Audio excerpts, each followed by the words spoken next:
வணக்கம், welcome back to indianmoney.com. நான் உங்களோட சனாராம். பர்சனல் ஃபினான்ஸ் மித்ஸ் நிறையாவே இருக்கு. நாம மற்றவங்க சொல்றதை கேட்டுட்டு இது உண்மைதான் அப்படின்னு நம்புறதுனால தான் என்னவோ தெரியல, நம்மளால அந்த ஃபினான்ஷியல் ஸ்டேட்டஸை அடைய முடியல.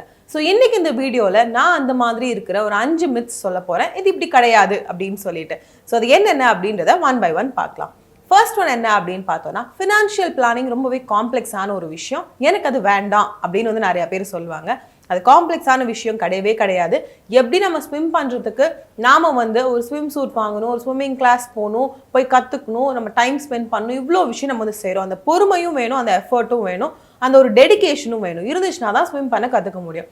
அதே மாதிரி தான் ஃபினான்ஷியல் பிளானிங்கும். நம்ம அதுக்காக டைம் கொடுக்கணும், அதுக்கான எஃபர்ட் போடணும், அதுக்கு டெடிகேட்டடாகவும் நம்ம இருக்கணும். பண்ணோன்னா கண்டிப்பாக ஃபினான்ஷியல் பிளானிங்கை பக்காவாக நம்மளால செய்ய முடியும். அண்ட் இது ஏன் முக்கியம் அப்படின்னு கேட்டோம்னா, வேணான்னு சொல்கிறாங்க இல்லையா, அது ஏன் முக்கியம் அப்படின்னு பார்த்தோன்னா, நம்மளோட ஃபினான்ஷியல் கோல்ஸ் அச்சீவ் பண்ணுறதுக்கு ஃபினான்ஷியல் பிளானிங் இல்லாமல் வேறு வழியே கிடையாது. ஸோ அதுதான் நான் சொல்கிறேன். ஸோ யாராவது ஃபினான்ஷியல் பிளானிங் ரொம்ப காம்ப்ளெக்ஸ், நமக்கு அது தேவையில்லை அப்படின்னு சொன்னாங்கன்னா அதை நம்பாதீங்க. ரெண்டாவது மித் என்ன அப்படின்னு பார்த்தோம்னா, நம்ம இன்சூரன்ஸ் வழி டேக்ஸ் சேவ் பண்ணுறது ரொம்ப கிளவரான ஐடியான்னு சொல்லுவாங்க. ஆனால் கிடையாது, அப்படி கிடையவே கிடையாது. நம்ம எப்போ ஒரு இன்சூரன்ஸ் எடுக்கிறோம் அப்படின்னு பார்த்தோம்னா, நார்மலி நமக்கு ஐடி ரிட்டர்ன்ஸ் ஃபைல் பண்ணோம் அப்படின்றப்போ அந்த டேக்ஸ் பெனிஃபிட்ஸ்க்காக நம்ம இன்சூரன்ஸ் எடுக்கணும் அப்படின்னு யோசிச்சுட்டு அந்த டைமில் நம்ம போய் எடுப்போம். அப்படி எடுக்கிறதுனால என்ன ஆகும் அப்படின்னு பார்த்தோம்னா, எதை பற்றி ரிசர்ச் பண்ணாமல் அது நமக்கு வேணுமா அப்படின்னு கூட யோசிக்காமல் நம்ம எடுத்துடுறோம். ஸோ நாம் சோல் பர்பஸாக இன்சூரன்ஸ் எடுக்கிறது டேக்ஸ் சேவ் பண்ணுறதுக்கு அப்படின்னா அது ரொம்பவே தப்பான ஒரு டெசிஷன்.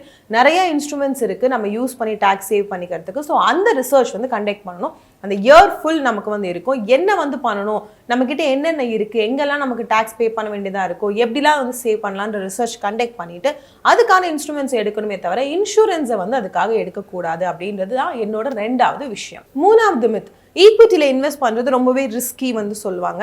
ஈக்விட்டியோட ரிஸ்க்ஸ் கண்டிப்பாக இருக்குது. ஆனால் நாம் ஒருவேளை ஃபிக்ஸ்டு ரிட்டர்ன், அதே மாதிரி நமக்கு ரொம்ப கம்மியாக ரிஸ்க் இருக்கக்கூடியது அப்படின்னு சொல்லி போயிட்டே இருந்தோம்னா அதுலேருந்து ரொம்ப ரிட்டர்ன்ஸ் நம்மளால் பார்க்க முடியாது.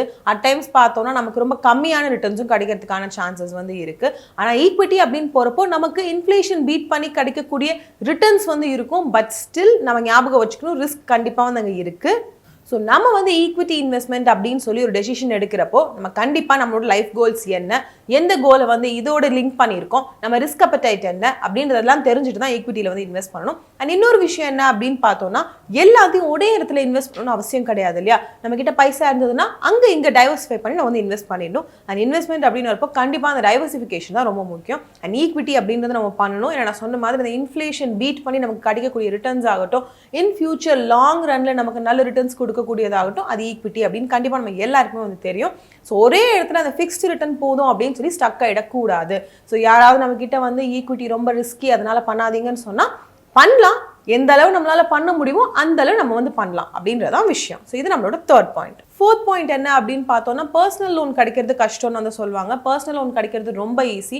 அது இப்போல்லாம் பார்த்தோம்னா டிஜிட்டலைஸ்ட் ஆயிடுச்சு. எல்லாமே ஃபோனில் ஜஸ்ட் 1 டேப் 2 டேப் நமக்கு பிஎல் கிடைச்சிருது. ஆனால் இந்த இடத்துல என்ன ஞாபகம் வச்சுக்கணும் அப்படின்னு பார்த்தோம்னா, கரெக்டான இடத்துக்கு போகிறோமா, இன்னும் நிறைய இன்ட்ரெஸ்ட் சார்ஜ் பண்ணுவாங்க. ஸோ அந்த இன்ட்ரெஸ்ட் யார் கம்மியாக கொடுக்குறா அப்படின்றதெல்லாம் பார்த்துட்டு நம்ம பிஎல் எடுத்துக்கலாம். ஒரு ட்ராப்பில் போய் விழுந்துடக்கூடாது. ஆனால் யாராவது பிஎல் யோசிக்காத, மேபி ஒரு குழந்தைங்களோட ஃபீஸ் கட்டுறதுக்காக இருக்கலாம், ஏதாவது எமர்ஜென்சிக்காக இருக்கலாம், பிஎல் எடுக்கணும் அப்படின்னு இருக்கிறப்போ யாராவது நம்ம கிட்ட பிஎல்லாம் கிடைக்காது, ரொம்ப கஷ்டம் அப்படின்னு சொன்னாங்கன்னா அவங்க கிட்ட சொல்லுங்க, இல்லை நான் பார்த்துக்கிறேன் அப்படின்னு சொல்லிட்டு டிஜிட்டலைஸ் நீங்கள் கண்டிப்பாக எடுத்துக்கலாம்.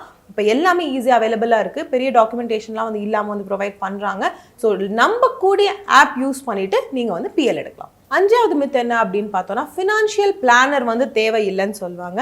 எல்லாருக்குமே ஃபினான்ஷியல் பிளானர் நான் தேவைன்னு சொல்ல மாட்டேன். ஏன்னா ஒரு சிலவங்களுக்கு ஓரளவு நாலேஜ் இருக்கும். ஆனால் ஒரு சைடு பார்த்தோம் அப்படின்னா சிலவங்க சொல்லுவாங்க, ஃபினான்ஸ் பற்றி எனக்கு எல்லாமே தெரியும், எனக்கு ஃபினான்ஷியல் பிளானர்லாம் தேவை கிடையாது, இல்லைன்னா நானே எல்லாத்தையும் பார்த்துக்கிறேன், எனக்கு தேவை கிடையாது அப்படின்னு சொல்லிட்டு நிறைய இடத்துல போய் ட்ராப்பில் விழுந்துருவாங்க. இல்லைன்னா எங்கேயாவது போய் காசு பிரச்சனையில் மாட்டிப்பாங்க, இருக்கிற காசெல்லாம் இழந்துருவாங்க. ஸோ இந்த மாதிரி நடக்கக்கூடாதுன்னா, ஒரு குட் அமௌண்ட் ஆஃப் மணி இருக்குது, இல்லைன்னா ஒரு சின்ன ஸ்மால் டவுட் இருக்குது அப்படின்னா கூட நீங்கள் கண்டிப்பாக ஒரு ஃபினான்ஷியல் பிளானரோட ஹெல்ப் எடுத்துக்கலாம். ஏன்னா அவங்க ப்ரொஃபஷனல், அவங்களுக்கு இதை பற்றி எல்லாமே தெரியும், இதை படித்து வந்திருக்காங்க.